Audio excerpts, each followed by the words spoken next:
ladies and gentlemen.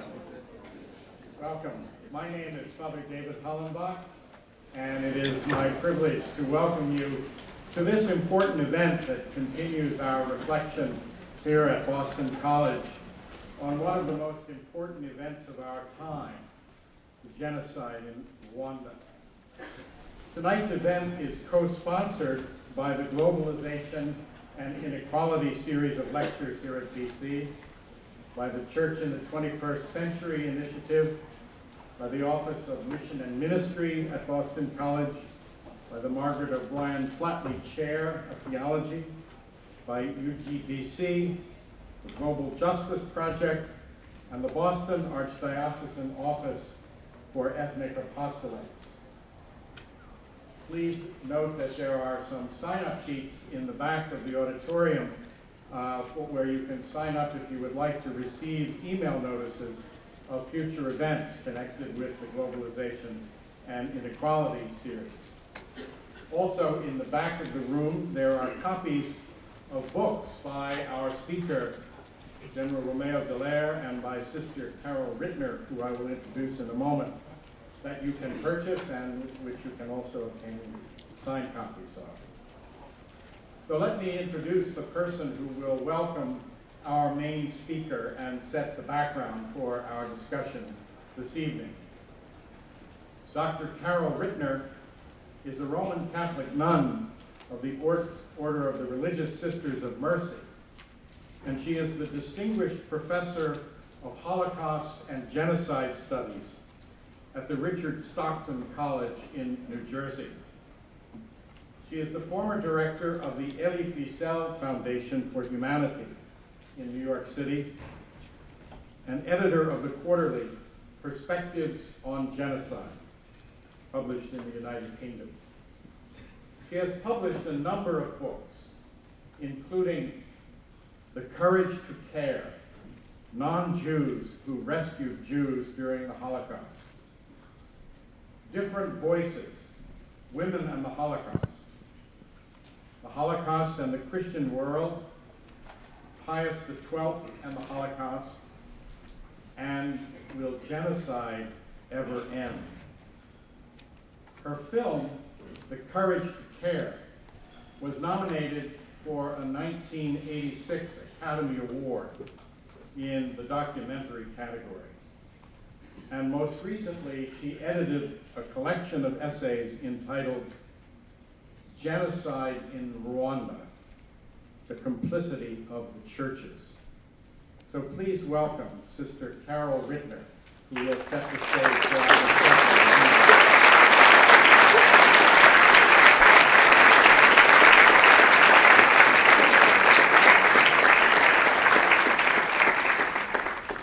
Thank you very much for that very nice introduction.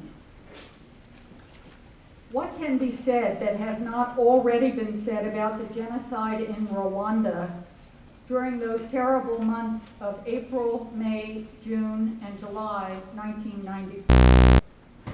The genocide resulted in complete devastation. It decimated families and destroyed communities. It divided the country into perpetrators and victims. It left raw and complex political, social, and jurisprudential issues in its wake. It left survivors without homes, children without parents, parents without children. It ravaged women, helped spread the HIV/AIDS virus, and condemned innocent babies to horrible death from the moment of their very conception. And it has called into question the credibility of the Christian churches as a result of what they did and did not do before, during, and after those horrific months of April, May, June, and July 1994. The legacy of genocide, whenever and wherever it occurs, is utter confusion, a lack of trust in values and relationships, disillusionment about people and institutions, despair, and a loss of hope. Genocide never happens by chance.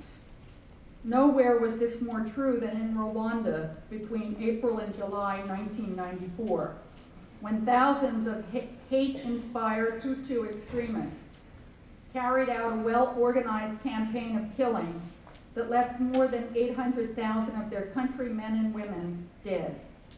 Most of those killed, raped, and mutilated were members of the minority Tutsi ethnic group. The rest were moderate Hutus who advocated peaceful coexistence with their Tutsi neighbors. Unlike the genocide of Jews during World War II and the Holocaust, no one, neither institutions nor individuals, can say, "What could we have done? We did not know what was happening in Rwanda in 1994." Those of us living in Europe, America, and elsewhere knew only too well what was happening between April and July 1994 in that God-forsaken little country in the center of Africa, thanks to the miracle of modern communications technology. Every night, the sights and sounds of genocide in Rwanda, the most Christian country in Africa, came cascading across our television screens. For the most part, the international community did little more than wring its collective hands, while hundreds of thousands of Rwandan Hutus hacked to death, nearly 1 million Tutsis and moderate Hutus, urged on by the extremist Hutu power government. While so much is horrific about what happened in Rwanda in 1994, nothing is more horrific than the fact that many of the genocide's large-scale massacres took place in churches, most of them Roman Catholic churches, all across this tiny Christian country. Thousands of people sought sanctuary in church buildings, but instead of safety, they found death. In fact, according to Timothy Longman, who has done a fair amount of research on this topic, more people were killed in church buildings than anywhere else. Thus, it is not surprising that many people have asked, and continue to ask, were the Christian churches complicit in the 1994 genocide? For years, the churches in Rwanda had tolerated a racist society, and in some Rwandan churches, the so-called differences between the Hutu and the Tutsi people were preached from the pulpit. For years in Rwanda, Catholic and Anglican leaders failed to use their unique moral position among the overwhelmingly Christian population to denounce ethnic hatred and human rights abuses. The churches, all of the churches, had considerable influence over the people of Rwanda. The system of education in Rwanda was established by the churches. According to a 1991 census, 90% of all Rwandans were Christians. There were 62% Catholic, 18% Protestant, and 8% Seventh-day Adventists. Next to the government, the churches were the largest employer, running social, educational, and medical institutions. The Catholic Archbishop, Monsignor Vincent Nsengiyumva, had been a member of the Central Committee of the MRND, the ruling party, for years. The churches were associated with the dictatorial regime and were part of it. What is most shocking, in my view, is how, in April 1994, the Catholic Church gave legitimacy to the very government that comprised extremist and racist politicians determined to rid the world of their perceived enemies, the Tutsi. On Monday, 11 April 1994, the bishops of Rwanda issued a statement in support of the so-called interim government and to praise the Rwandan army, who were taking to heart the country's security. The bishops appealed to the people of Rwanda to support the interim government.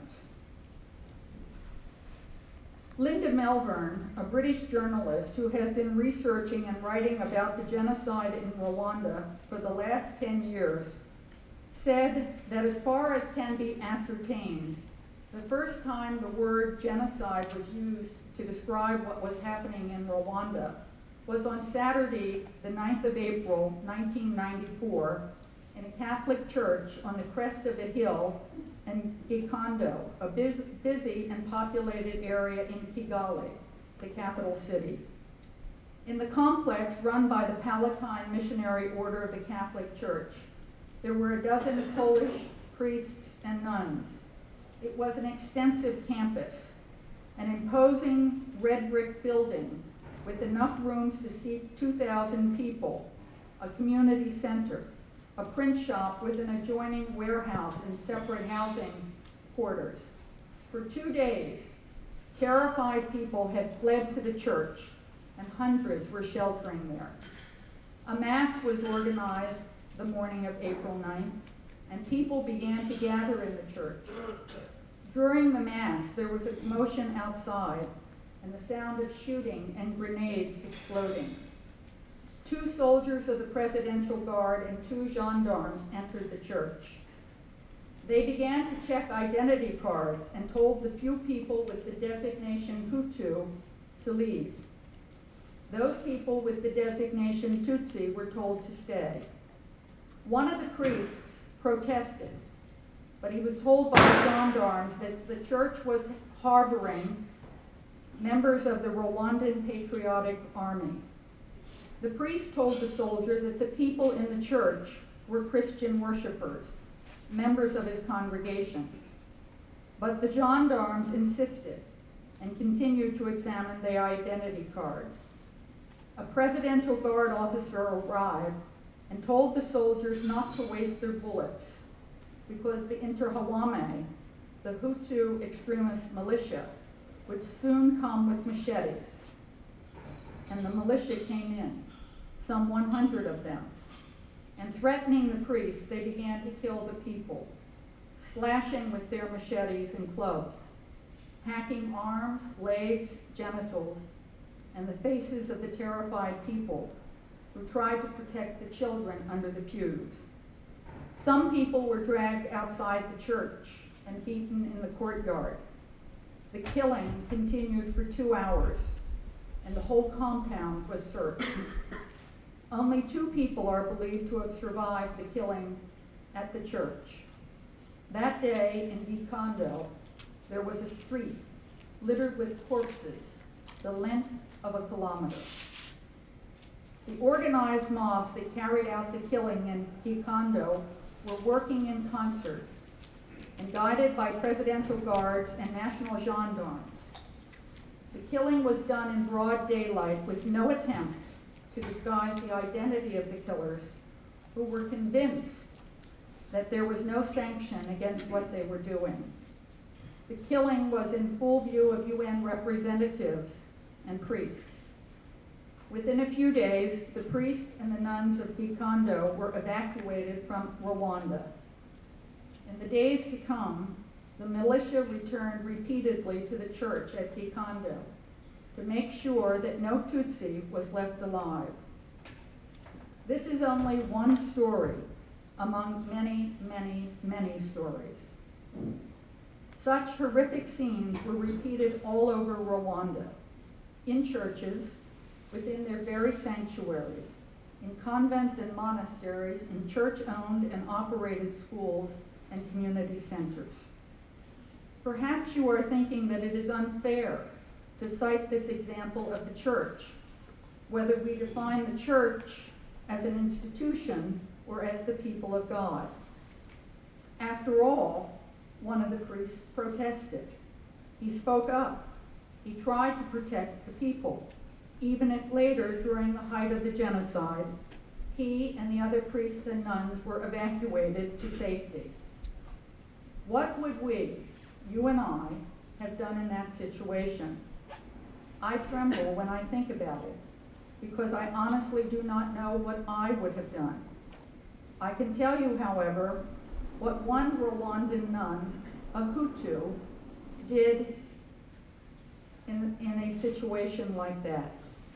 One of the most courageous examples of opposition to the genocide was that of Sister Felicitas of the Religious Congregation of the Auxiliaries of the Apostolate.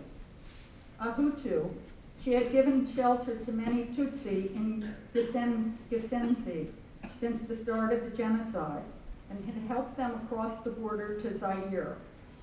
Her brother, Colonel Alphonse Ngungizi, who commanded the nearby military camp, heard that she was threatened with death for her work and asked her to give it up. She refused. On April 21st, she was taken to a cemetery for execution with 43 persons, including other religious sisters and Tutsis who had sought refuge with them. Once there, militia members who feared retaliation from her brother offered her the chance to leave. She refused to abandon the others. They repeated the offer after they had slain 30 people. She still refused and was shot and thrown naked with the others into the common grave. When her brother heard the news, he went to find her body and had it dressed and properly buried. I want to read just one paragraph from this book from an interview I did with Father Tom O'Hara, who is a Holy Cross priest who was in Rwanda after the genocide. Today, Tom O'Hara is president at King's College in Wilkes-Barre, Pennsylvania. I think it's absolutely clear that during the months of the genocide, April to June 1994, the Rwandan bishops failed to live up to their Christian convictions, failed to give moral leadership in a time of evil, and failed to condemn the genocide.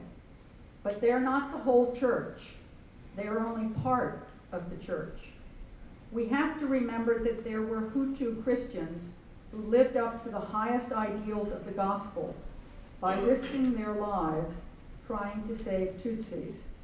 They're also part of the church because the church is the people of God. We mustn't forget that.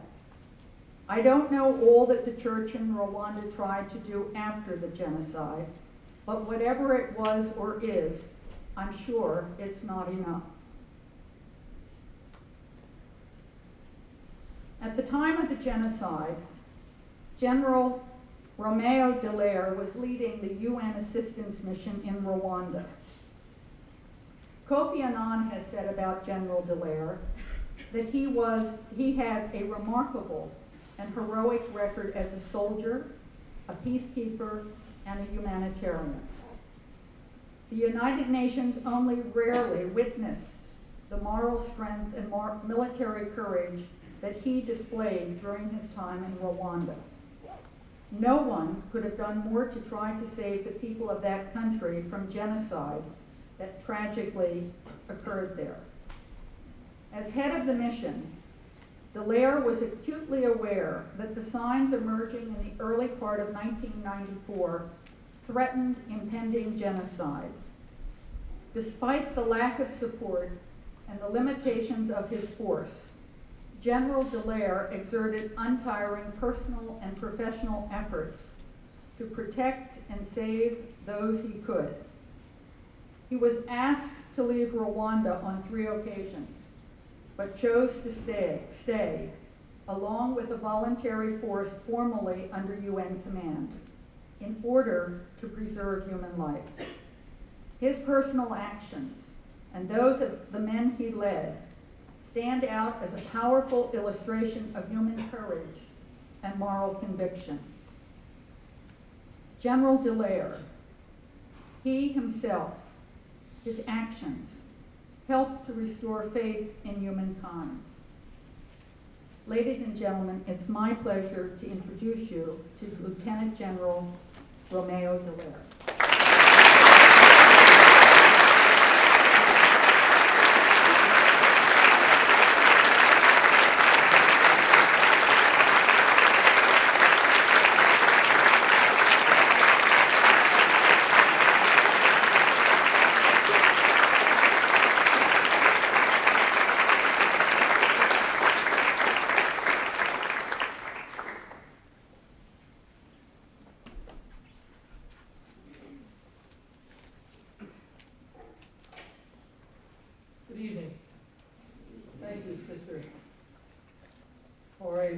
a complete tour d'horizon of the genocide and also of the implication of the Catholic and Protestant churches during that genocide.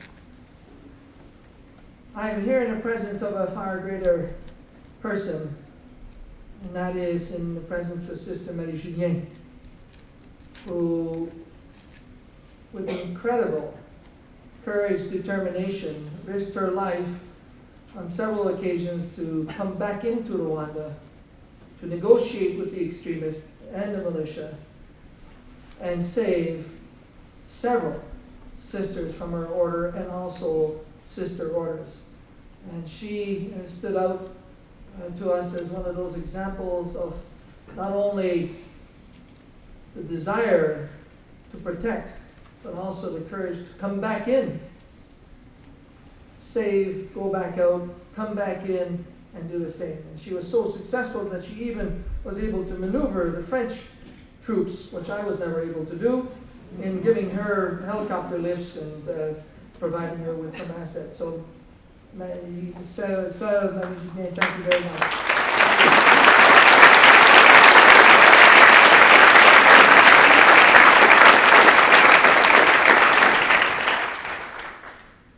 Well, this evening I'm going to speak, and what I'm going to do is speak in a format that I learned when I was studying with the U.S. Marines in Virginia. I'm going to power talk in order to maximize the time. And I'm going to speak to you in the North American English, which is a mixture of the Webster and Oxford pronunciations. I'm allowed doing that because it's my second language. My first language is really Québécois or 18th century French.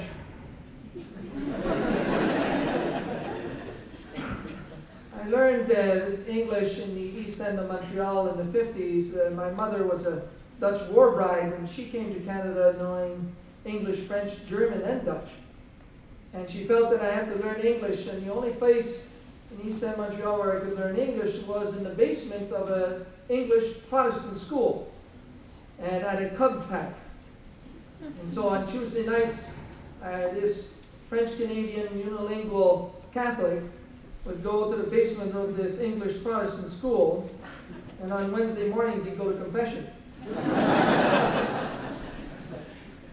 They taught me a rhyme that assisted me in being able to say something during the weekly inspections. And it's a boy's rhyme of the time, and I don't think it offends. It goes something like this. When you're out with your honey and your nose is a runny, don't think it's funny, because it's not.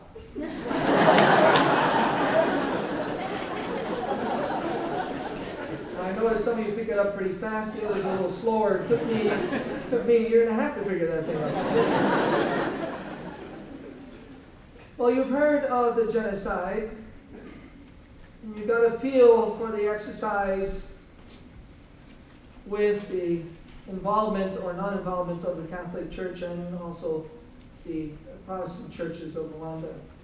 What I want to do is bring you on a fast trip of the last 15 years in which we have seen conflict, humanitarian catastrophes, ultimately genocide, in a number of places where previously there was really nothing happening. I'm going to bring you through the events and our reactions and what is happening, or what has led to what is happening today, and give you a feel into the future. And in so doing, trying to create a nascent activism in you, an activism for human rights, activism for humanity, and a desire to commit a portion of your time, your efforts, to things like the non-government organizations, which I consider to be the voice of humanity into the future. And so let's work our way through this process, and I'm using every pedagogical tool I can find. And this is supposed to work. Is it working? Yeah, fine, good. 80% of humanity is living today in the mud and the blood and the suffering, and it is getting more and more enraged. And that rage is expressing itself in different fashions, and more recently through terrorism. Although that terrorism seems to be coming from the east, as we continue to treat that 80% of humanity as nothing more than a residual problem, something that we throw coins at after we've sorted out all our own needs and our self-interest, well, that rage is going to start coming from another front, and the African front is going to start opening up. And there are a lot of Africans living in Europe and in North America who are also the expressions of their roots. And so, more and more, as we look at the advancement of humanity in the very Cartesian way of the 20% of the haves, that is, the advancement of technology, our race to Mars, the advancement of the intellect. And if, under those circumstances, we believe that we're actually advancing humanity, while all the while 80% of it is still in that mud and blood and in inhuman conditions, then we're being incredibly hypocritical of what humanity really is. All humans are human. There is not one human more human than another. One of the means by which the extremists were able to continue their operations during the civil war and genocide was to put children, young children, in the middle of roads, and in so doing would stop the convoys of food and medical supplies, or convoys of people we were trying to move between the lines. And when the convoys were stopped, they'd attack it and kill and rape and take whatever resources they wanted. On one day, as I was moving between the lines, having negotiated the transfer of people between the lines, up ahead on this road, there was a young child. And so we immediately anticipated an ambush, and I had a couple soldiers with me, and so we approached the child, jumped out of our vehicles, and prepared ourselves for the ambush, and there was nothing. And so there were a whole series of huts along the road, and we went into the huts yelling for someone to come and take care of this young boy of about 3 years old. And in the huts, all we saw were bodies half eaten by the dogs and rats, bodies that were in advanced decay. And so as we went through these huts, we finally realized that not only is there no one there, but where is the child? And so we made our way back and found him in one of the huts where there was a male, female, and a couple children all decomposing there, and he was sitting in the corner as if it was home. He had been living there, and we still couldn't understand how he was still surviving, and the dogs hadn't attacked him. And so I took that child and I brought him to the middle of the road, and I looked at him. Boy, he was in rags. He was terribly dirty. His stomach was already bloated. There were flies all around him. He had scabs and scars and open wounds. And all of a sudden, I looked into his eyes. And when I looked into that child's eyes, I realized that I was looking into the eyes of my 3-year-old son. Because what I was looking at was exactly like my 3-year-old son. I was looking at a human child. There is no difference. They are both human children. All humans are human, and there is not one human more human than the other. However, in practice, we've had enormous problems with that creed or that concept. And certainly, it's been more than evident, even out of the closet, if you would say, since the end of the Cold War. And so let's go through that and make our way to the future.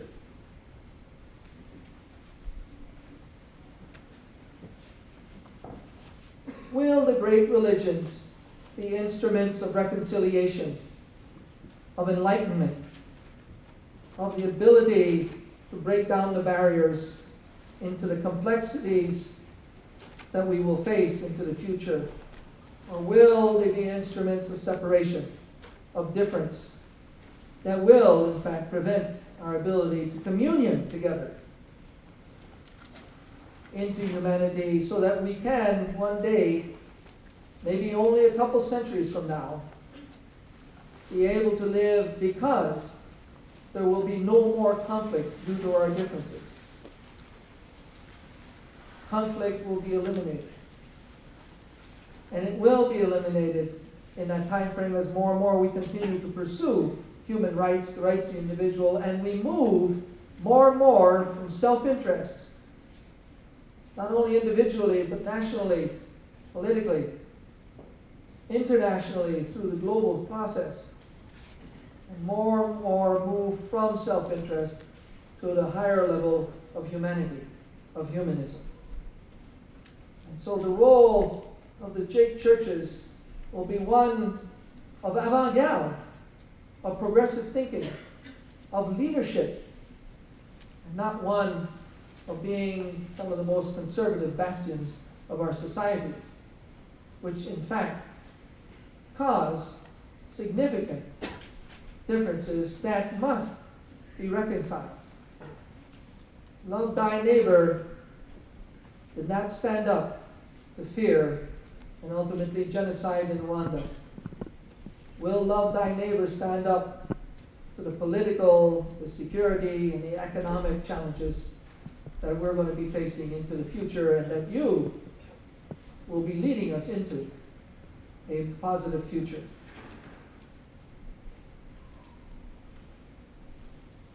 Kofi Annan, at the General Assembly of the Millennium in September 2000, stated that this was the millennium of humanity. Well, we've got a bit of a problem getting off the mark. And that problem is being exacerbated by our inability to cope with it in a human fashion, using the instruments of human rights and freedoms in order, in fact, to progress us into the future. However, there is optimism. We will achieve ultimately the aim. The question is how many will be sacrificed as we move down that road? Sacrificed in giving themselves for the benefit of others and advancing the plight of humanity, and sacrificed as simple, innocent people caught up in the maelstrom of so many of these conflicting challenges that are out there. Well, I had to go and seek out a great American philosopher to help me in projecting into the future. And although that statement was done a number of decades ago, I think it is so pertinent still today. When we ended the Cold War, ladies and gentlemen, we just didn't enter an area or a time of a bit confusion as we realign ourselves. We have literally entered a whole new era. An era where we've questioned our institutions and on a number of occasions found them wanting, and using the media and the judicial system trying to bring alignment.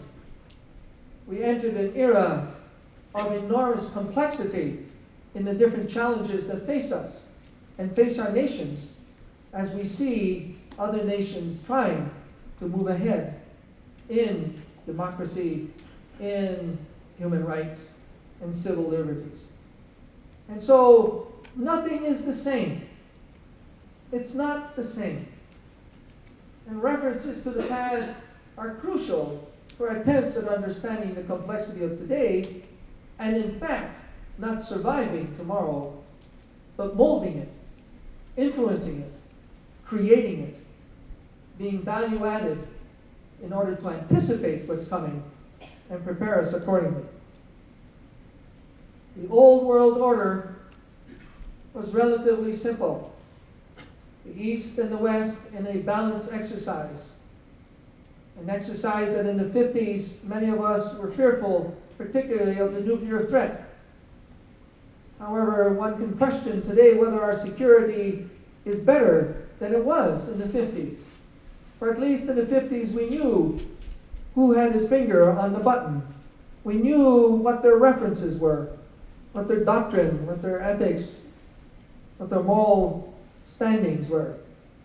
Today, in the complexity of insecurity and terrorism, we have no real idea of where and when our security will be put at threat. Nor do we seem to have progressive solutions in order to prevent or avoid it. And we'll get into that a little later on. And so that balance that existed, that was created, ended in 1989 with the end of the Cold War. It was a balance that in fact was based on classic references of the nation state and its instruments. This, ladies and gentlemen, is Desert Storm.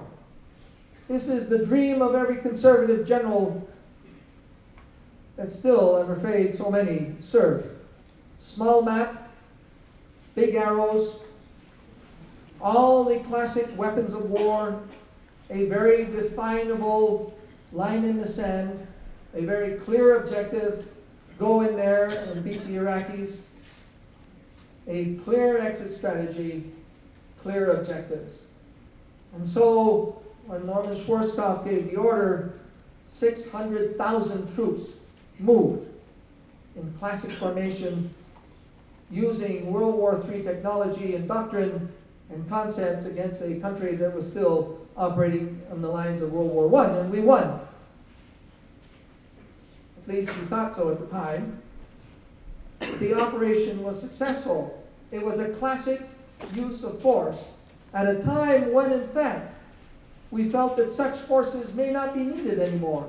It was a time at the end of the Cold War where the peace dividend was being maneuvered in order to reduce expenditures in security and enhance social programs.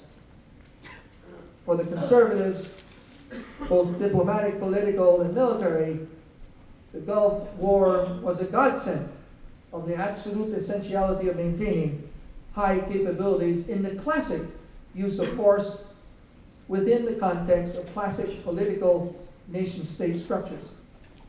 It was also a time when we thought that classic peacekeeping would continue. And here you have Rwanda with north of the DMZ, about 12,000 rebels in their trenches, a demilitarized zone where they called in a referee called the Blue Berets. And they were there to be the referee of a peace agreement and making sure everybody played by the rules. And below it, about 25,000 other troops in their trenches. And essentially, it was a Chapter 6 classic peacekeeping a la Cyprus, where both sides were tired, they wanted a peace agreement, they wanted to solve the problem.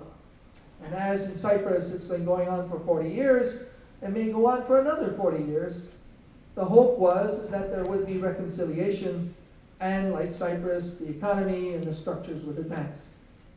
However, it was discovered that classic peacekeeping is no more of this era either. The complexities and the depth of the problems make it that simplistic instructions coming out of simplistic peace agreements simply do not meet the challenge and the ambiguity and the aspirations of different elements of these countries. And so we entered the era of the New World Disorder. And George Bush Sr., in fact, said in '89 that we had entered the New World Order, only to find that we entered a New World Disorder. That 80% of humanity is still there and is digging deeper into the mud and the suffering. Ethnic cleansing, interstate conflict, imploding nations all of a sudden appeared. And why did they appear? These nations that had done their revolutions against the colonial powers in the late 50s and 60s, hoping for democracy and freedom, only found themselves under the control of despots and autocrats and dictators that we in the West and those in the East put into power, essentially to make sure that we don't have any hassles with those countries. We did not want to go to World War III over internal problems in Tanzania.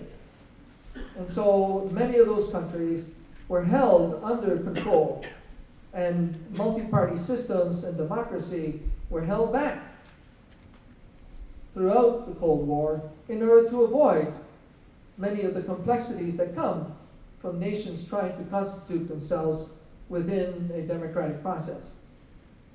And then in 1989, when the war was won, we essentially turned to those countries and said, hey, we don't need you anymore, so why don't you sort yourselves out? And so that is what exactly has been happening for the last 15 years. Some of them have done it relatively smoothly, but the bulk of them have been into failures. Failures because often the power doesn't want to be shifted or doesn't want to be spread around in the democratic process. However, in that time frame, we saw two general types of imploding nations or catastrophes. We had the Somalia in '93, where essentially hundreds of thousands of Somalis were dying because of lack of food and water and medical supplies, and so a humanitarian catastrophe. However, that degenerated into a security problem because the warlords started to impose their will and started to exact taxes from the NGOs and started to take and barter on a lot of the aid that was coming in, and ultimately turned against the forces that were there to assist the nation. And so we had a humanitarian catastrophe that ended up in a security catastrophe. And those of you who have watched Black Hawk Down know exactly what I mean in a security catastrophe. The greatest nation on earth takes 18 casualties in its most professional soldiers, and it turns and leaves Italians, Canadians, Pakistanis, and the UN standing there.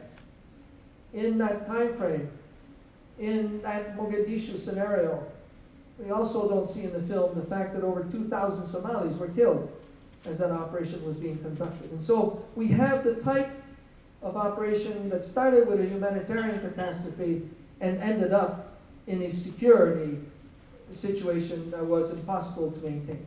Or during that time frame, we would have a security situation that would degenerate. In the case of Rwanda, where sharing of power and extremists simply did not want to go along with the political process of reconciliation, and so they initiated a civil war that degenerated into a genocide, and so a humanitarian catastrophe.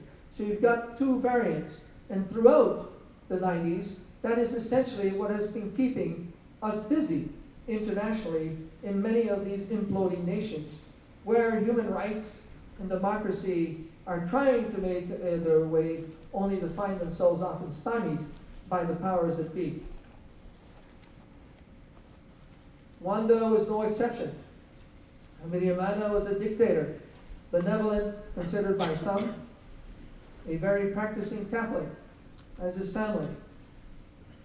He ended up, in the end, demonstrating a will for a certain flexibility, and so he paid with his life by doing so, and his wife and his in-laws led the extremist movement that ultimately moved the country into genocide. They live now in France. They were among the first evacuated when forces were brought in to evacuate the expatriates. In the first days of the genocide, the only white European country that came to assist us in the mission originally pulled out. And as it pulled out, it brought everyone with it. And it brought everyone out in the concept that, hey, the Africans are having a serious problem here, and you know how they act. You know how they go nuts. You know how they can't control each other. And so in those circumstances, the whole mission would be wiped out. And so you got to pull out the whole mission. And so when the foreign minister of Belgium is whispering in the ear of Boutros Ghali, who has got me on the end of the phone, ordering me to withdraw, and telling him, what do I do with the 25,000 who are under my control in my small sites? Do I just hand them over? What do you got? What reinforcements do you have? And then over 2,000 troops from France, Italy, and Belgium come in. And as the bodies are stacking up in the first days of the genocide, those forces are there, as they were told, to evacuate the white people, not the blacks. And only the few who are in very strong political position who still exist today and are part of the genocidal process and decision-making, and ultimately maybe the next round of conflict in that country, are living in Europe, and in particularly France. Those troops were ordered not to reinforce the UN force and stop in its tracks the genocide in Kigali and in the north in Rwanda and Gisenyi. For it took weeks for the genocide to spread around the country. There were more people killed, injured, internally displaced, and refugeed in less than 100 days in Rwanda than the whole 6 years of the Yugoslavian campaign. We poured tens of thousands of troops, billions of dollars of aid in ex-Yugoslavia, and I couldn't keep 400 troops on the ground. And we got absolutely no support. Why the difference? In the era we came to discover that those in which we were negotiating with and discussing with were not dummies, as we pretentiously thought or act. They graduate from the same schools we attend, military institutions, the same ones we attend, they attend and graduate from. And so the people in control know how to maneuver their country, their public opinion, and international public opinion. And just watch what the government of Khartoum is doing right now in the Darfur case. We're being played for suckers.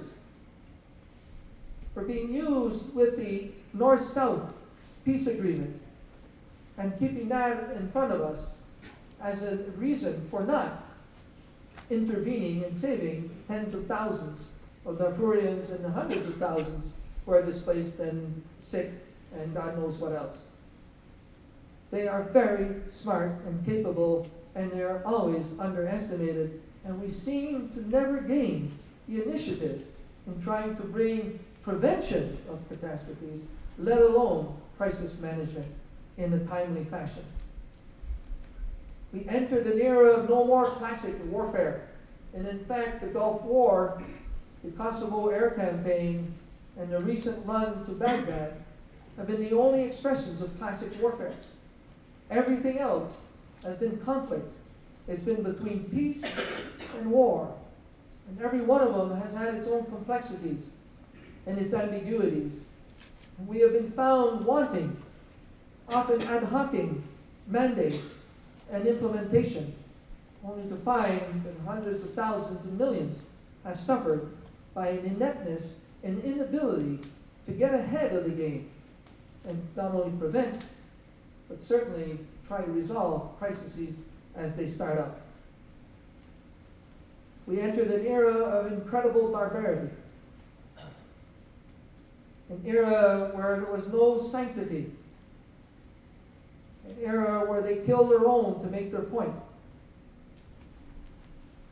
an era where massive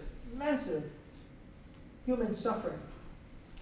All the X's around Rwanda are refugee camps, and they reflect over 2 million people.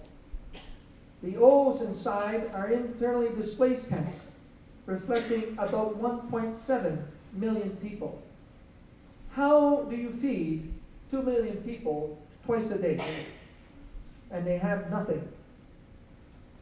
Literally nothing. How many trucks do you need? What's the scale of control? How do you make sure they don't kill each other to get some of the food at the distribution points? And aid did come with big flags on the bags of corn and maize. And of course they got corn and maize, not the stuff that we eat. They got cow corn. And cow corn is like rocks with sharp edges. And so what they used to do is they would break it up with the normal instruments of home, would add water, make a paste, and warm it up. And it had enormous amount of calories and was of great value. Except they don't have their pots and their pans. And there's no wood. You ever see 50,000 people take down a forest overnight? No wood and no water, because the water were in the valleys, and if they went to the valleys, they'd be raped or shot. And the water anyways was malaria infested. And so all that tonnage was absolutely of no use. However, the media were responding to the great efforts of aid that was coming.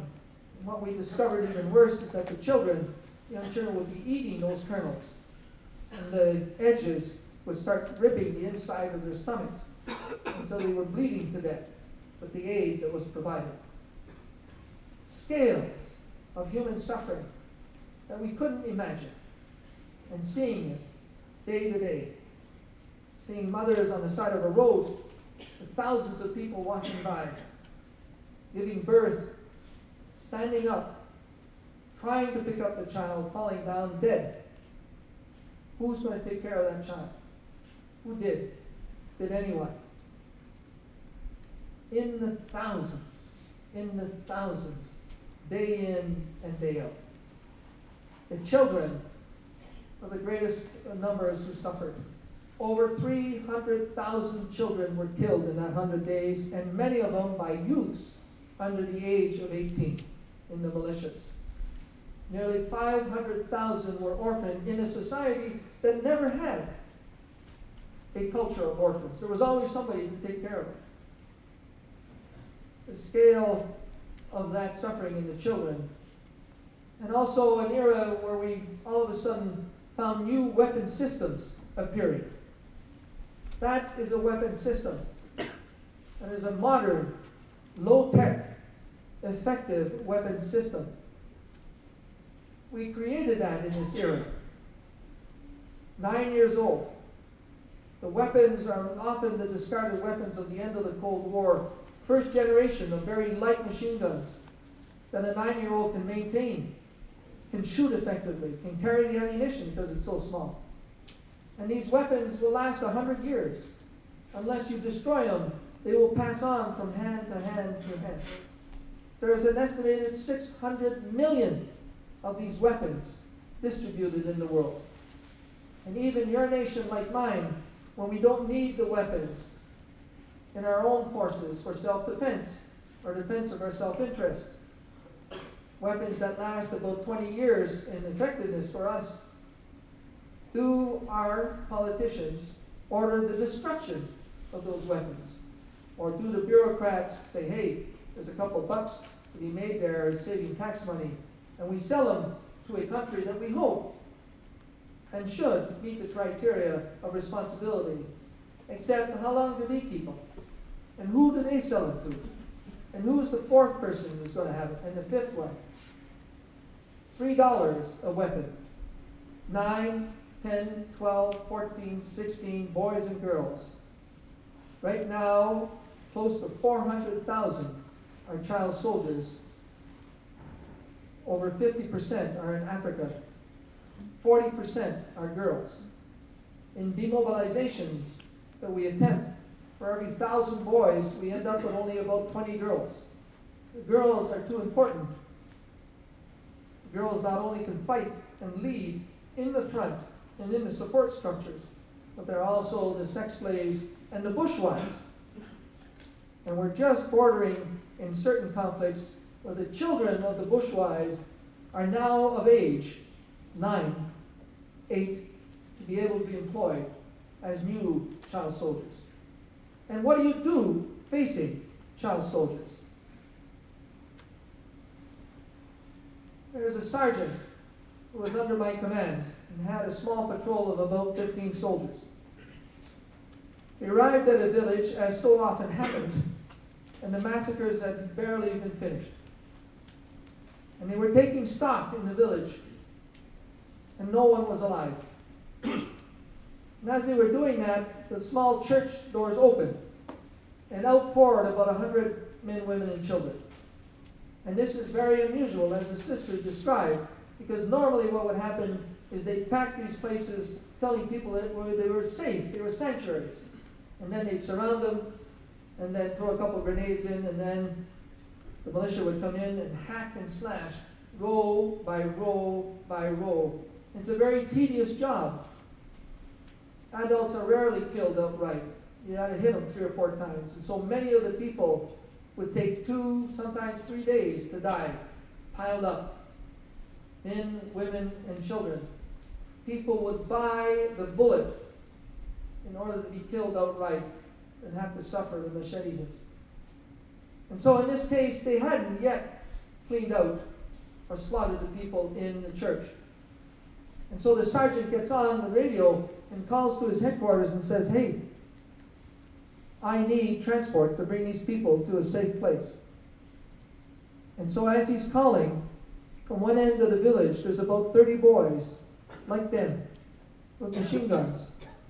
And they're shooting at the sergeant, at his blue berets, and at the people they're protecting. And as he's reeling from that, from the other end of the village, there's about 20 girls, the same ages, some of them pregnant. And they're being used as shields behind which boys are shooting at the sergeant, his soldiers, and the people they're protecting. And the sergeant does not have an hour lecture to figure out what to do. He's already taking casualties. He's got nanoseconds to decide. And the question I put to you is, what does the sergeant do? What order does he give? What order legal does he give? What moral and ethical order does he give? And can he live with the order that he gives? Do you kill children who kill? Children who have been stolen from their families, from their villages, who have already been lined up, and a bunch of them killed, shot outright to establish discipline, paired up so that if one tries to escape, the other one is killed. Some are brought back to their village to kill an adult or an elder so they can't go back. Some of them drugged, fearful, of course, of what happens to them. And they're there in front of them. They're there under duress. Do you kill children who kill? Well, there are a couple of the soldiers who were in that patrol who now today live with that injury called post-traumatic stress disorder. And the injury is that, and it comes from all the wars, is that you relive in digital clarity and in slow motion the extreme traumas that you've seen or participated in. And so every now and again, these soldiers would all of a sudden fall into this bubble. And in the bubble, they hear the order from the sergeant to fire. And they literally feel their finger on the trigger pulling. And they feel the rifle going into their shoulder. And they see in that digital close, slow motion the cartridge coming out of the rifle, and they look through the sight and they see the head of a child exploding. Was that the right answer? Legally, morally, and can you live with the right answer? And what do we do to counteract? Is there other solutions, and are there? These are the complexities, the ambiguities that are out there in this era. And the scale of destruction, human and otherwise, is simply not absorbable by human eyes. It fries your brain. And in fact, literally, your brain does get affected physically. And the effects of that, if the troops are not well disciplined and trained, if the humanitarians have not got depth in their commitment, will simply create casualties in extremes. And extremes that sometimes are very negative to the same people that you're trying to support as you overreact and create more problems. And so this post-Cold War era has been catastrophic in many of these nations for children, from child soldiers to refugees to sexual exploitation to landmines is trying to be sorted out to sanctions. All old methods trying to solve complex problems of today. The legal, moral, and ethical dilemmas that are faced out there by those who ultimately participate, intervene. Same dilemmas that should be faced by those who don't. The same Christians who did not come to the aid of the Christians in Rwanda, absorbed within the fear and the mass hysteria and the self-defense and self-protection. Where were the other Christians outside coming to assist them and working through this catastrophic problem? Helping them help themselves. Christian leaders in the developed world have turned their eye And then 4 years later, go back to the country, and while the engines of the aircraft are still running, from the airport VIP lounge say, we're really sorry because we didn't know. And then fly off after a couple hours to South Africa and spend 4 days there because there's a lot more things going on. Can the Rwandans tell that gentleman that we don't want your recognition of that error? Do they have the option, knowing full well that they will need the support of that country subsequently? It's nearly blackmailing them to accept apologies on facts that are not correct. And so we find ourselves negotiating with extremists in the field. When I met with the militia leaders, before entering the room, I took my pistol and I emptied it because I wasn't sure whether or not my orders should be to myself to shoot them outright or to negotiate. Do you negotiate with the devil personified in these people? They were not human. When I shook their hands were cold, but it wasn't a temperature cold. It was a state of coldness. And in their eyes, they didn't look at me where I could see a human being, a soul, a reference.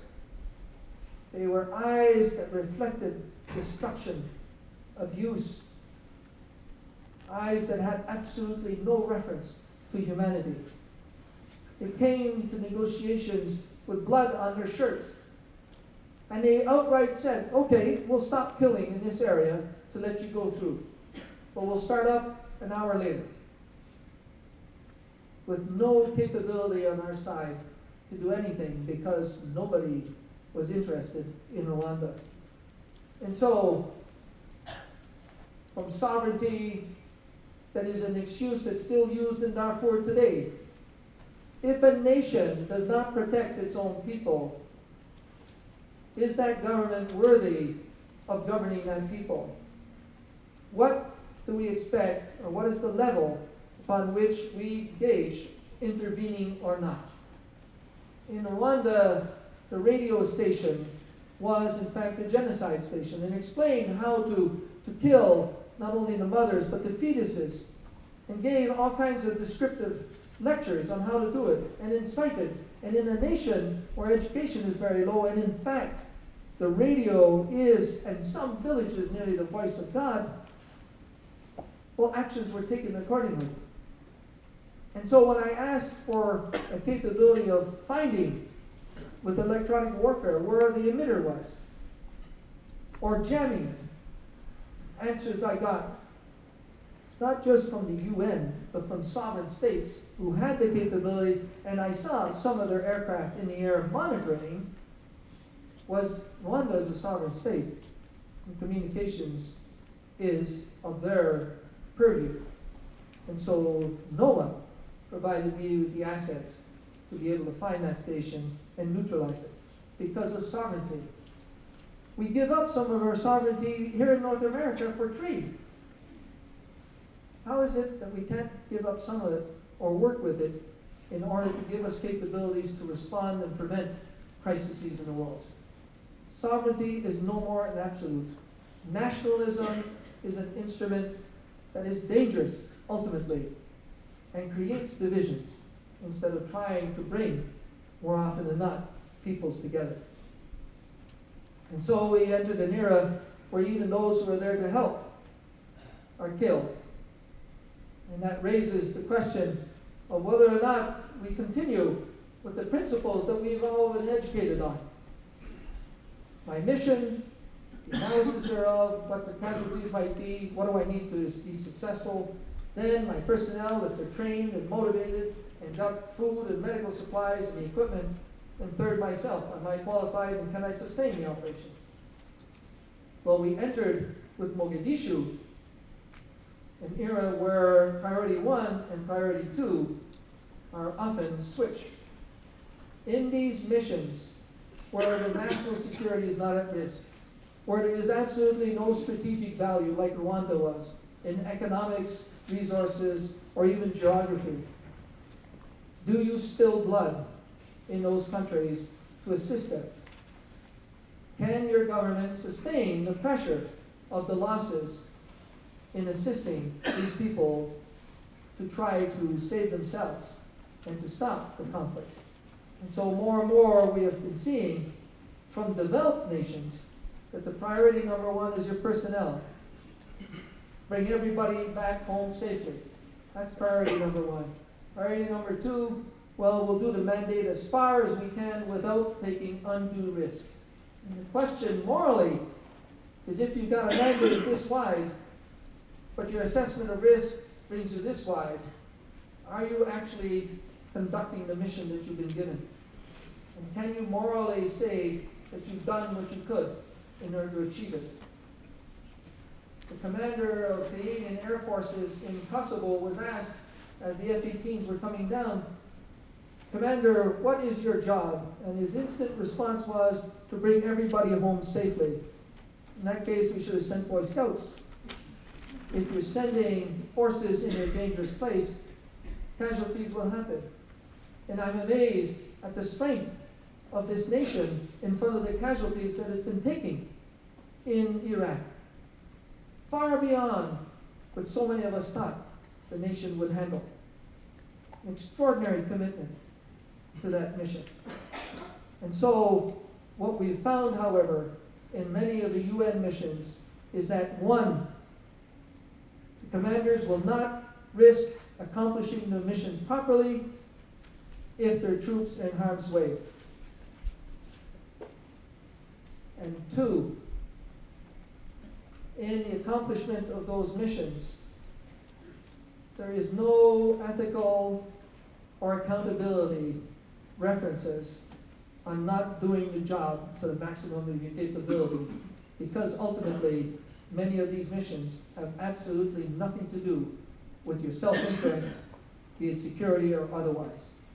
And so in the era of the 90s, what has happened is we contracted out peacekeeping, more complex and more demanding now than it was previous during the Cold War, where it was the purview of only rich nations to handle. We have contracted out, for fear of casualties and commitment to developing nations, creating blue beret cannon fodder, ineffectiveness, countries that have absolutely no human rights references, troops that have no qualifications or equipment, abuses being conducted, jobs not being done properly, and letting the UN turn into the scapegoat for non-commitment of our own forces.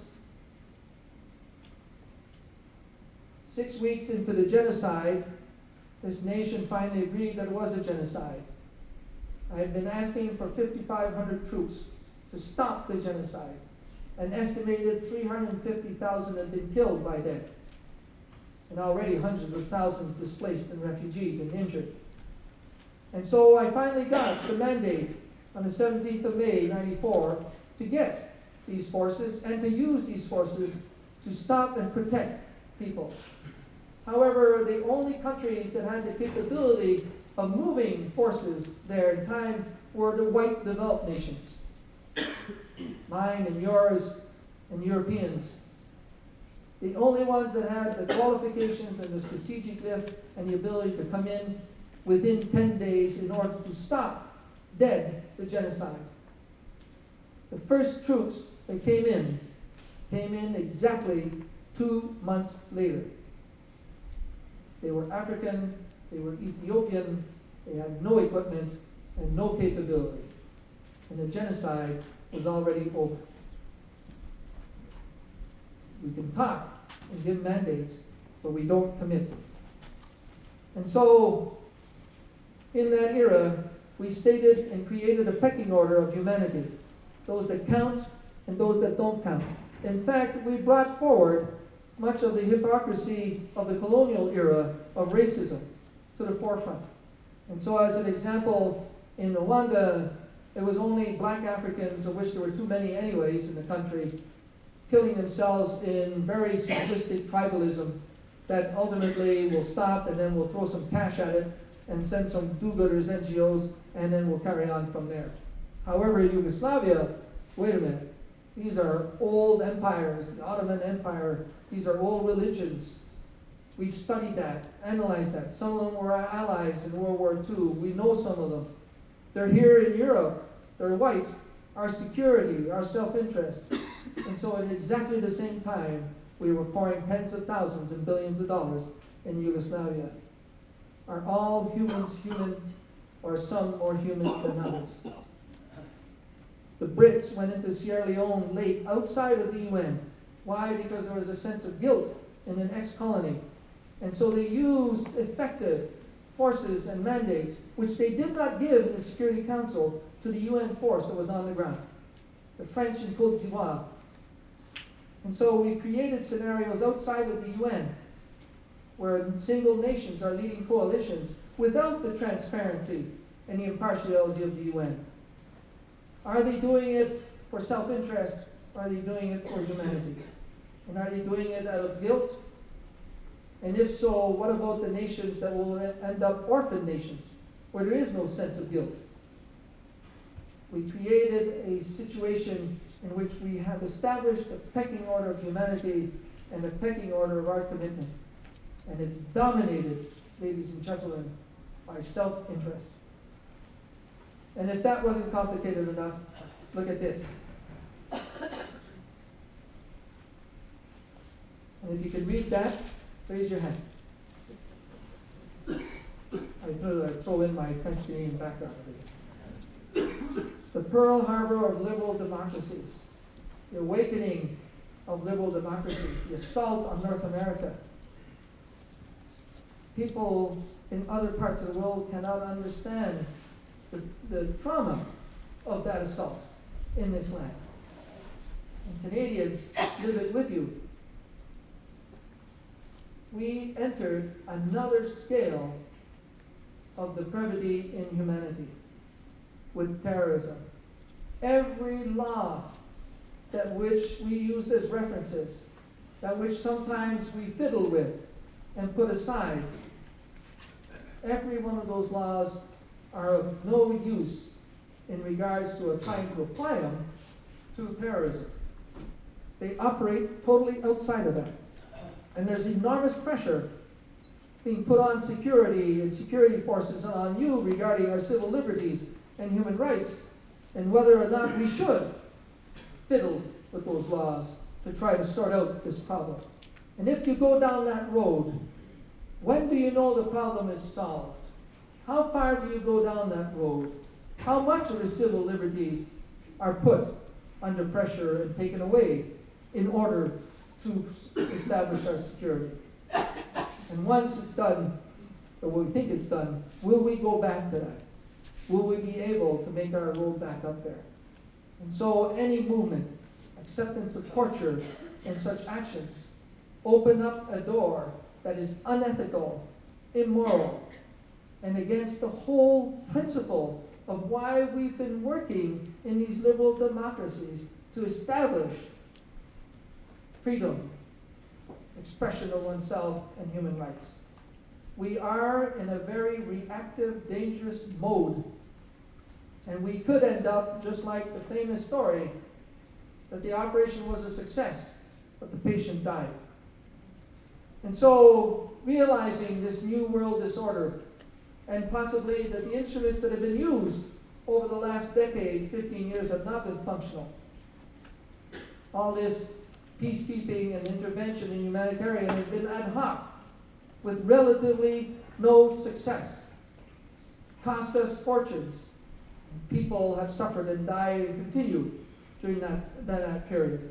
We have not got the right tools for the job of today. And so part of my research is in fact trying to articulate a whole new conceptual base to conflict resolution. Not peacekeeping. It doesn't exist anymore.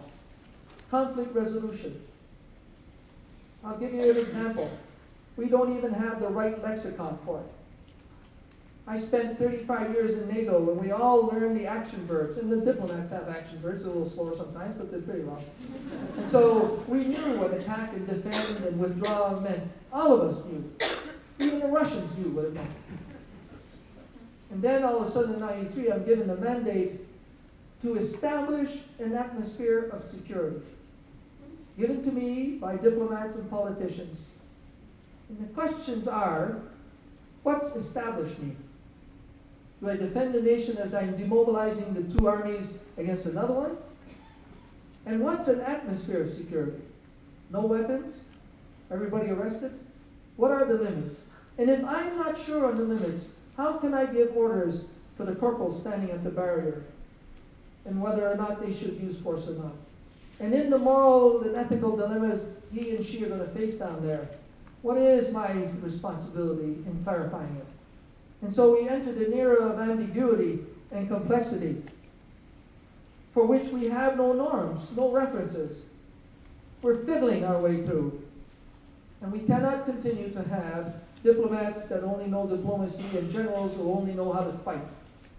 The era of a soldier only being a fighter is over. He must acquire conflict resolution skills. And so in the reforms in my country, which I was involved with, the officer corps now learns anthropology and sociology and philosophy, because it's not just the experiential skills of self-defense and fighting that is required, but it's the intellectual skills of being value-added in the alleyways as we try to negotiate and help these people solve their problems from the lowest levels. And so I speak at these great American universities for my supper, searching out the genius in the right area, the right time, the right place.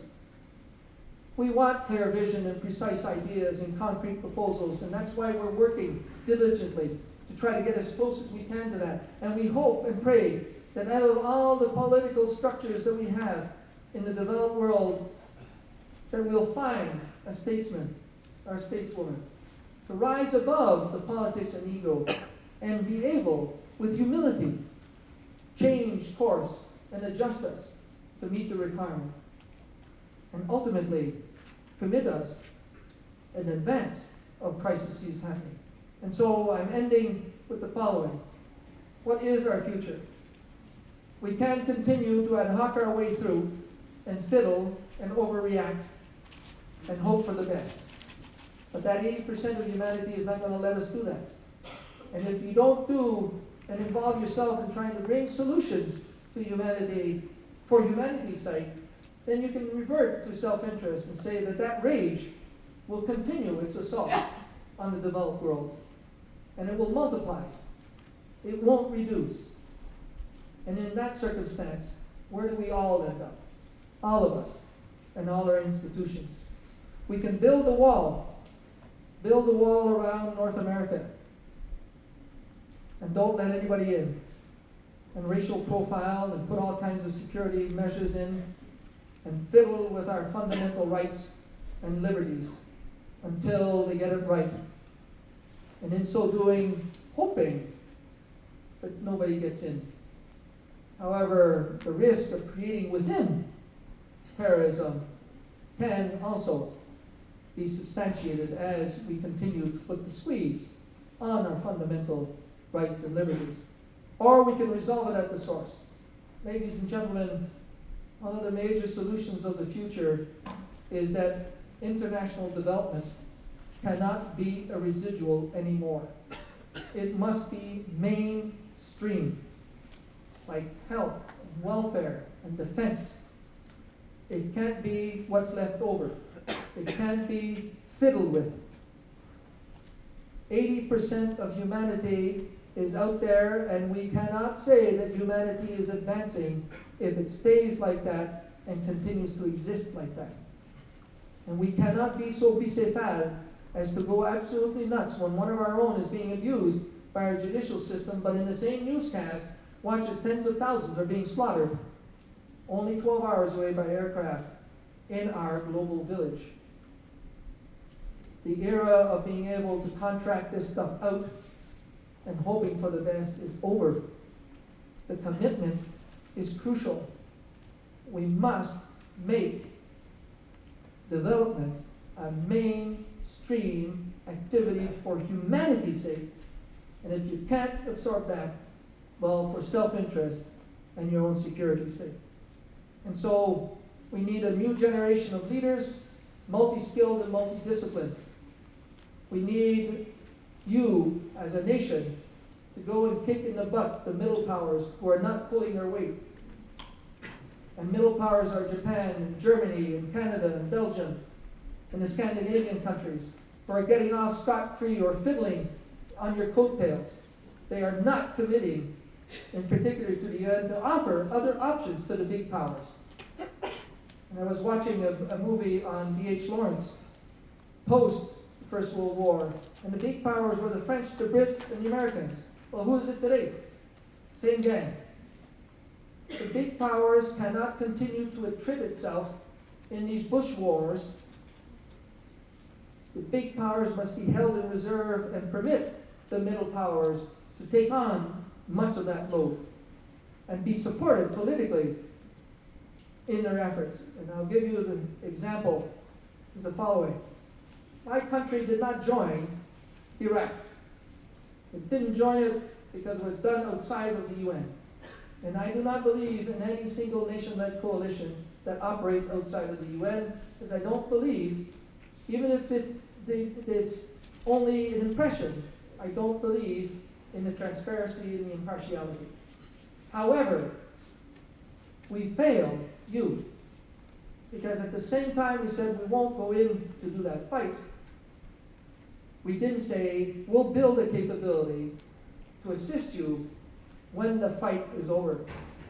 And so stay out of Baghdad and let middle powers who don't bring a baggage with them and potentially have more room to maneuver to go in under the overwatch of the coalition.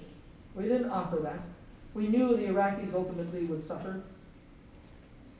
And so by not doing it, the middle powers are letting you down big time. And they have got to be brought to the surface and committed with resources and far more effort through the UN to offer other options. And the UN can only be reinforced through that way. There is no other reform that's possible. And lastly, ladies and gentlemen, the future, in my opinion, of the advancement of humanity will be in the hands of the NGOs. We must participate and mature them, because there's a bunch of them who are all over the place.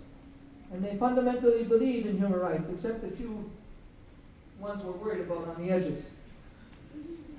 But they will be the supra-capability that ultimately will influence public opinion and governance. And they will advance humanity and the rightfulness of humanity, and they will pursue the creed that all humans are human, and there is not one human more human than the other. Thank you very much.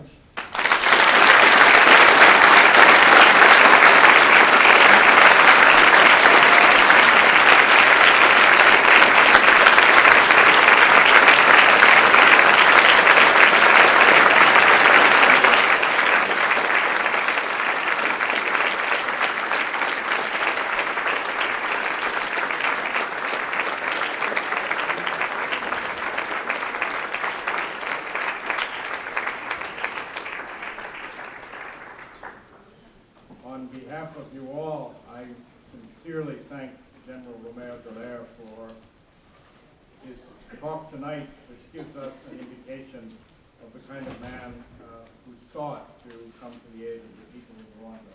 So we thank you, General, and we thank you for your presentation. General Dallaire has agreed to take some questions from the audience. So there is a microphone here, which you can come to and speak into, which will be right up here in the front, and General Dallaire will respond from the mic right up here. So it's in your hands. Thank you. Are there any questions?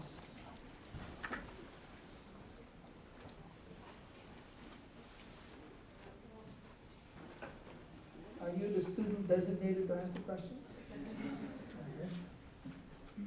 General Dallaire, I was wondering if you have a proposal and thoughts about how NGOs can be most effective and alleviate moral hazard from intervention as third parties coming into these situations.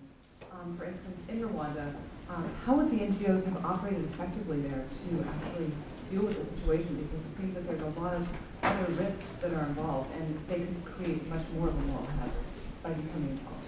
I had, in the final tally, 169 NGOs that came to Rwanda, and that in itself is near catastrophic failure. I had the mom and pop outfit that arrived with their vehicle, asked for fuel, water, and supplies, and became a liability the minute they hit the ground. I had huge organizations that had lots of experience and capability, but had lost their heart. Were playing to the cameras, or playing to what they conceived to be the solutions, independent of the situation on the ground. I had NGOs that entered the country, even though not authorized, supported people who were displaced behind the rebel lines, permitted the rebels to do the distribution of the fuel and the water and the medical supplies and the food. And in so doing, aided and abetted the campaign of the rebels. And in so doing, created a situation from the other side where that side could not guarantee any level of security, and so created more frustration and in fact exacerbated the state of affairs for those people who also needed the food, the water, and so on. And so, in my opinion, the era of neutrality, the era of going in because people are suffering, irrelevant of the state of affairs, is over. Médecins Sans Frontières were the first ones in the mid-90s to come forward and say, you just can't go in and help because people are hurting. You could end up hurting more than you're saving. And in so doing, ethical dilemmas and new concepts have got to be worked out with the NGOs, the humanitarians, just like the military and the diplomats in this attempt to find a new conceptual base. Is it ethical that an NGO that has a limited capability of bringing resources to, let's say, internally displaced, is quite prepared to pay a tax to a warlord of 30 or 40% or 10%? Is it ethical to take resources that they know are absolutely required to save people at the other end, pay off this warlord who will continue his operation and create potentially more suffering and more people, in order to get 70% in, or 60% or 80%? Is that the solution? Neutrality and operating in isolation and finding solutions like that, are they really the solution? And in my estimation, they are not. And in fact, there are a number of circumstances where much better coordination and support and integration would have provided a far more effective capability. Right now in Darfur, there is a crying need for transport, for helicopters, for security of the NGOs in order to save those people. And we still have NGOs out there saying that they must operate separate from UN forces being committed. It is inconceivable. The argument does not stand in this neutrality. The Brits, the Canadians, and the Americans in Goma, and the Australians inside the country, Brits, Canadians, Australians inside Rwanda, sent military field hospitals. I had over 1,500 bed capacity. And they would go to these NGO huts, I was saying earlier on, a tentage about the size of this. And they got the Red Cross, and they had the same oath. And they would go to these NGOs and say, listen, we're here to help you, we'll do triage, and we'll move them to the hospital and so on. And they would be thrown out because of neutrality. And meanwhile, hundreds are dying at their door that they'll never get at, but argued against those people being picked up by those ambulances and brought to the hospital. And ultimately, they did it anyways. That is of no effectiveness in this era. Humanitarians who only know humanitarian activity and live with the stigmas of the past regarding military and diplomats and political solutions are of no use in this complex and ambiguous era. just like generals who only know how to fight and diplomats who only know how to talk. And that's my short answer.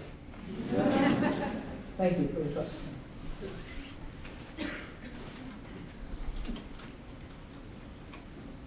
Hi.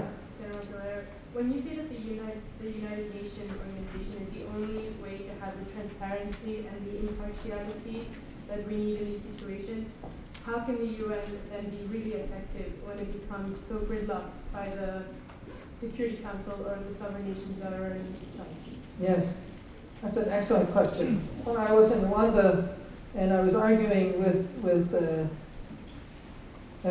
DPKO, the peacekeeping operations, and the Secretary General and so on, in regards to trying to convince to bring capabilities, I felt that I had my peacekeeping outfit that was there, my superiors in that, and then there was the Secretary General, and then there was the Security Council, and then there was another gang, a hidden gang, above the Security Council, made up of people who have interests in the area, which are not all humanitarian or humanist. And I felt that sovereign states were fiddling at that level, influencing the Security Council, which is made up of representatives of sovereign states who march to the orders of their capital. And so Madeleine Albright, on the morning of the 7th of April, when she came into the working room of the Security Council, not the one you see on TV, and stated that the United States is not going to intervene in Rwanda and will help no one who wants to. Well, her book says that she was getting orders to do that. And so sovereign states have a responsibility to the effectiveness of the UN. Absolutely. The 5 permanent have a higher calling in that responsibility. And of the 5, the 3 that I mentioned early on are, in fact, those who are maneuvering the bulk of what the UN is capable of doing. What is sorrowful in this exercise is that they're not permitting or not imposing on sovereign states that have capabilities, particularly the developed nations, in committing themselves far more to the effectiveness, the innovative solutions, the resource base that is needed, and the giving up of a bit of sovereignty in order to make the UN more effective. So on one side, the big powers, I'm not sure they want to make an effective UN because that takes away the scapegoat. And on the other side, when they don't want to get involved, there's nobody there really to pick up the slack anymore because those who could are hedging their bets. There can be nothing more effective than the big powers working with a coalition of middle powers through the UN and bringing innovative solutions and having them go in first and you stay in Overwatch, permitting them to use their different skills and not bring in the world power responsibility and all the stigmas that go around with it. And so Germany right now, I was in Berlin 2 weeks ago, is arguing that it should become a permanent member. And I said that is the worst option they could imagine. They're going to piss off everybody. If they took the lead in the middle power coalition, which they're not sure they want to because of their history. And we're certainly looking forward to the day when that stigma on their part gets rid of so we can see them more effective as they've conducted so many reforms in their country. They should be leading. They are the most powerful of the middle powers in bringing these solutions. And so ultimately you're going to say, yeah, but the big powers will do what they want. And when China sorts itself out, and so does Russia, then we'll simply have the permanent 5 going at each other. And I believe that we can essentially attrit the position, political positions, and positions of self-interest of the big powers. And a country like mine that's a neighbor has more to offer than just the cold air coming from Canada. On every map that you don't see Canada except the big gray mass on. It can, in fact, offer options without seeing the overcommitment. And so that's where I believe the future is. The future is in the hands of the middle powers, attriting and influencing and providing a significant bigger capability to the UN. Okay? Thank you, General. Do you feel that the UN in its current format can really address the current situations in the world today? In the sense that it feels like America, with its inordinate power, can go around the UN and not face any consequences. And also in Darfur, nations with their own self-interest are preventing any actions being taken in Darfur because of their veto.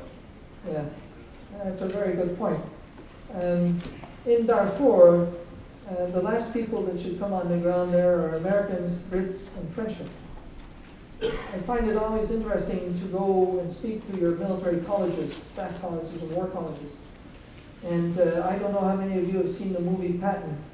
And when he gets up on stage with all his toys on, and he's got this huge American flag behind him, and he says, the aim of the exercise is to have the other guy die for his country. Well, you're not sure that works anymore today with the suicide bombers. But anyways, I would go to your staff college and I'd put a huge slide, because they always have big jobbies there, and a huge slide with a Canadian flag, and I'd walk up to the middle, and I'd say, I come from a country that beat you guys twice. 1775 and 1812. After that, I say very simply that the last people I want in a conflict resolution scenario, short of war, are you Americans. Now, when I go to the Navy and the Air Force, I'm not too sure exactly what I said. When I go to the Marines and the Army, they jump out of their chairs and they're kissing each other and they say, yeah, we don't do windows. We do real soldiering. And I think the great power has got to have the capabilities of a great power. The strength of this nation is not in its use of force, it's in its threat of use of force. And that this great power, as it exists, is getting itself sucked in and running into scenarios that is not only creating terrible difficulties, but is also dragging a whole bunch of other people. Let me throw out this idea in regards to big powers. When 9/11 happened, about 3,000 people died. I could hear them dying in the floors because I remember hearing people dying in Rwanda. And the United States mobilized the world to go after the Al-Qaeda. The fact that a few years earlier, 800,000 were slaughtered and nobody came, well, I guess it's another story. Now, when they mobilized us, in which Canada sent thousands of troops to Afghanistan, maybe it would have been interesting to look at it from a different perspective than someone who's just gotten a bloody nose and is pissed off.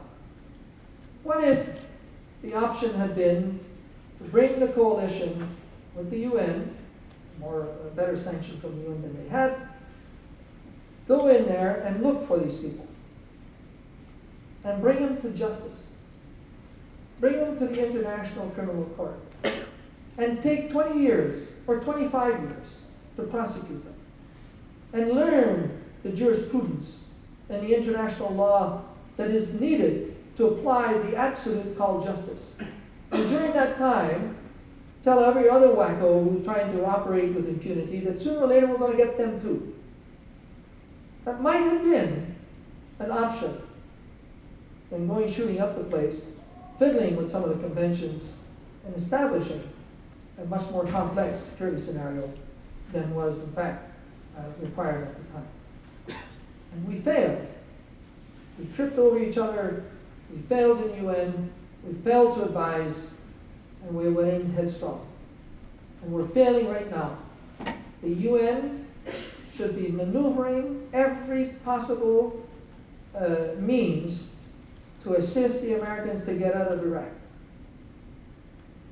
They're not doing it.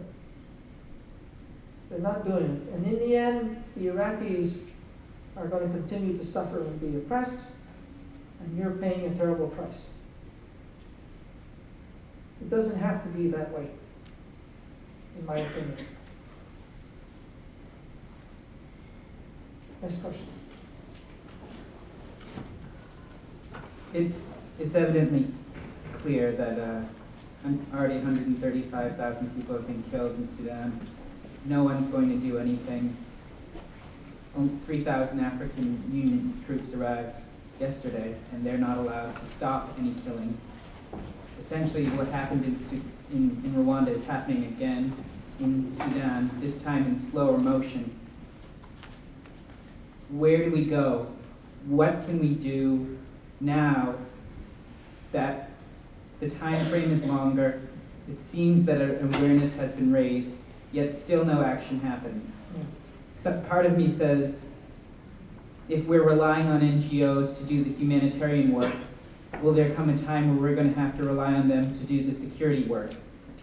America has outsourced, in some ways, its security in Abu Ghraib when it wanted to have private forces do abuse of prisoners. Why can't we have private forces do security that will help stop genocide?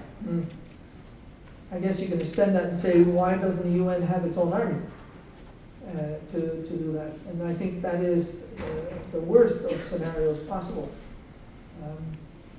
I think that we've moved down an exceptionally dangerous track in making mercenary work legal. So that's what it is. It's just like producing an army for the UN. You know, ultimately, what will be the hiring practices? Who will these people be? What will be their loyalty when it comes push to shove to giving their life or not? And what do you do with them when they've lost credibility? And so we have evolved to contracting out, just like the Romans did in the end of their empire. And Louvard said that in his book. He said the Roman children or sons wanted to participate in the defense of the nation, and it was the thing to do. And they had large families and absorbed that loss. Then when things got better, they had smaller families. And there were good jobs in Rome, so the sons didn't want to go out and fight. And so they contracted out to other people. That ultimately was part of their downfall. And we're doing that right now. We're contracting out peacekeeping to totally ineffective instruments. We're contracting out security to organizations that have absolutely no ethical reference, who have no commitment to abiding by the rules that are established. And we're paying through the nose for it. In my humble opinion, in the Darfur scenario, as I had the opportunity about 10 days ago to speak to the highest authority in my country, the wife of the Prime Minister. And she made me know that. And they've just come from a trip to Darfur, and they explained that the African Union has now been goaded into its self-esteem that it must conduct this operation in Darfur. Its pride is up for stake. And that came from a lot of the efforts in '94 when many of the nations said, hey, it's in Africa, so why don't the Africans sort out the problem? And so now they want to do it, the African Union, but they have absolutely no capability. Nothing. They got troops, but they can't get there, they can't sustain them, they don't have the equipment. And not only are they going in there without the capability, but they're going in there with the same mandate I had: observe and report. And so we are guaranteeing the doom of that operation, which will be an incredible black mark on the ego and on the ability of the African Union. Because they will fail. Because as they report and they observe, there's nothing behind them to do anything about it. And so that's why, as I say earlier on, that countries like mine should be providing the skeleton to the African Union to move in there and keep the big powers out and intervene, intervention, and not get rid of the government of Khartoum, because that would be catastrophic failure. But give the government of Khartoum, give the moderates in that government an opportunity to be able to maneuver more power out of the hardliners. And we're not very skilled at that. So we should be providing assets to the government maneuvering them, however intervening and backing it up by ultimately the big powers if required. Sooner or later, we got to call their bluff. And as we're fiddling in this one and probably fiddling in the next one, millions will continue to suffer. But ultimately, I believe that we will achieve the aim that I stated earlier on of stopping conflict because of our differences. And that's if more and more are committed to human rights and the commitment to human rights. When I joined the Army or graduated from military college in '69, and if I had mentioned human rights, I would have been called a commie pinko.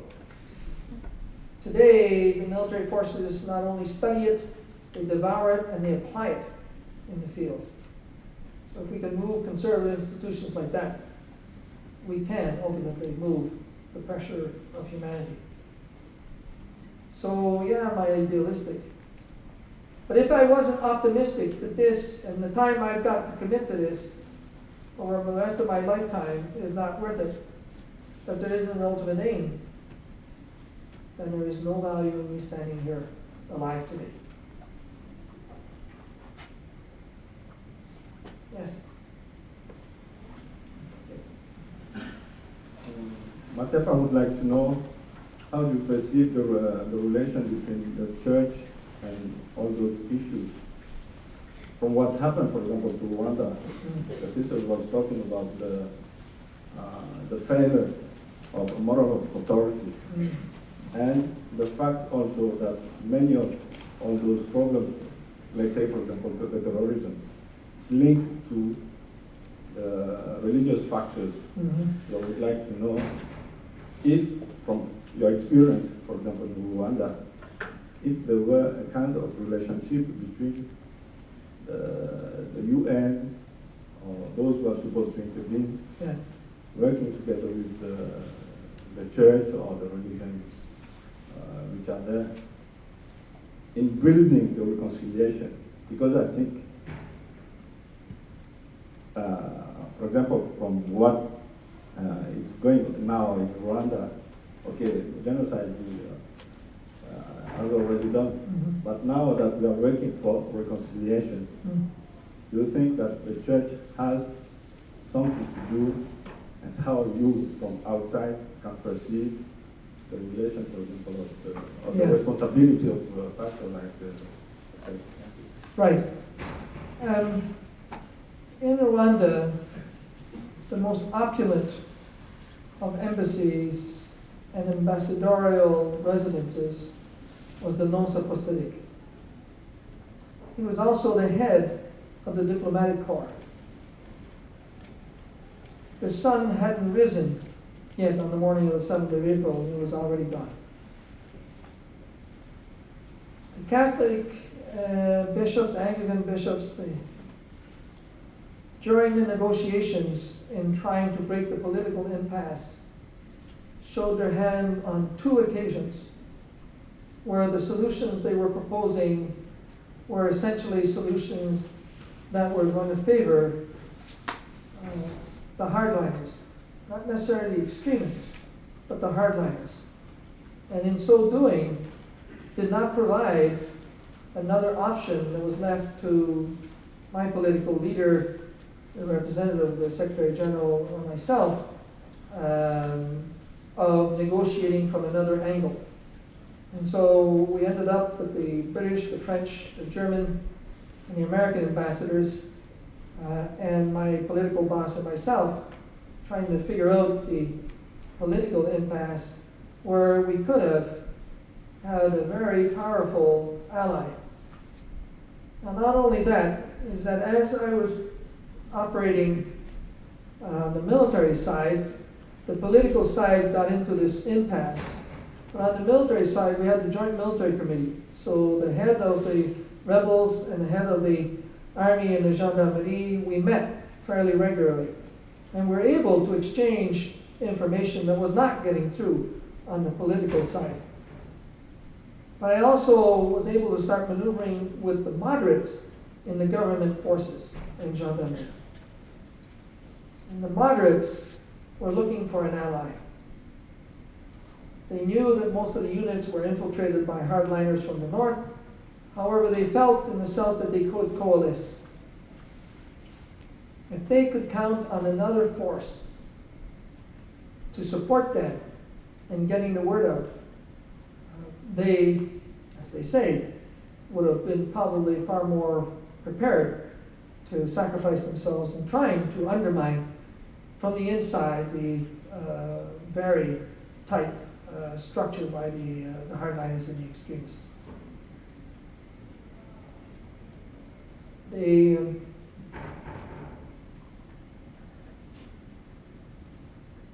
We lost an incredible capability once the genocide started of trying to stop it by the fact that the church aligned itself with that interim genocide government.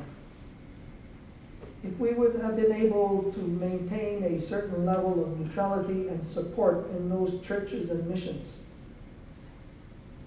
we would have been able to create pockets of resistance that could have, I say could have, assisted me greatly in arguing for people to come and help us. Because the impression in the world was that the Rwandans were simply sheep to slaughter. There was nothing coming out. And the rebels at the time could not be recognized.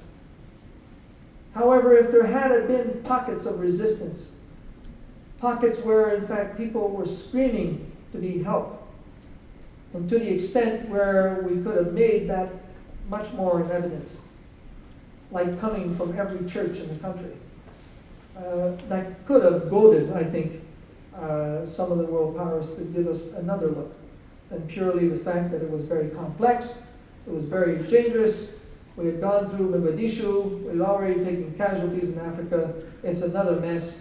There is no way that our governments can sustain losing troops.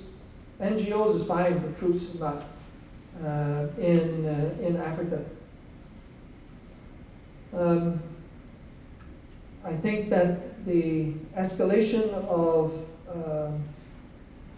the evangelical movement, the escalation of the Islamic Church in Rwanda is making significant inroads.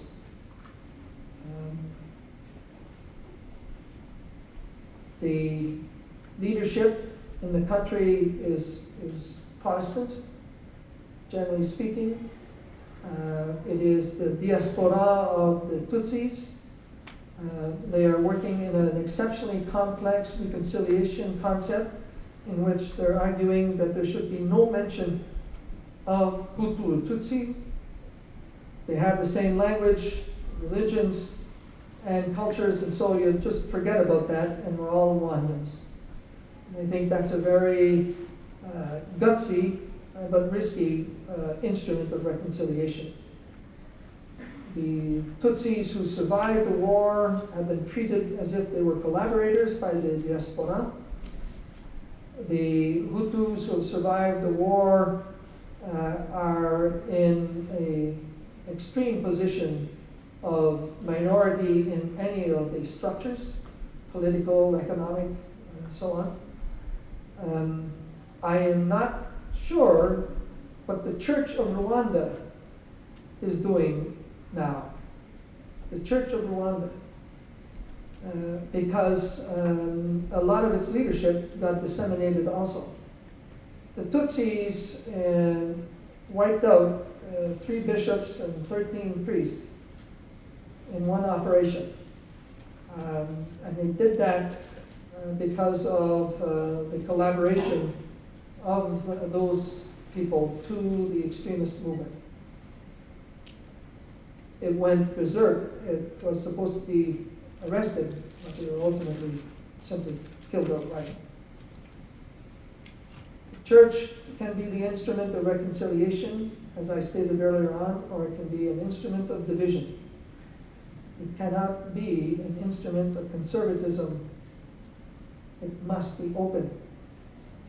It must be accepted. It must maybe be ecumenical. But if it doesn't do its job there, then I think it'll be a great disadvantage to Rwandans to be able to reconcile. And ultimately be able to avoid the future assault by the extremists and genocide who are still operating out of France, the Congo, and a couple other Franco-African countries. An imperfect answer, I'm afraid. Oh, is that right? We have reached the time that we had determined would be appropriate to call our evening to a close. On behalf of everybody, again, I want to thank General Romeo Dallaire. He spoke about the need for generals who do not only know how to fight, but who know how to be peacemakers. And we have heard one of those generals tonight, who was a man committed to peacemaking.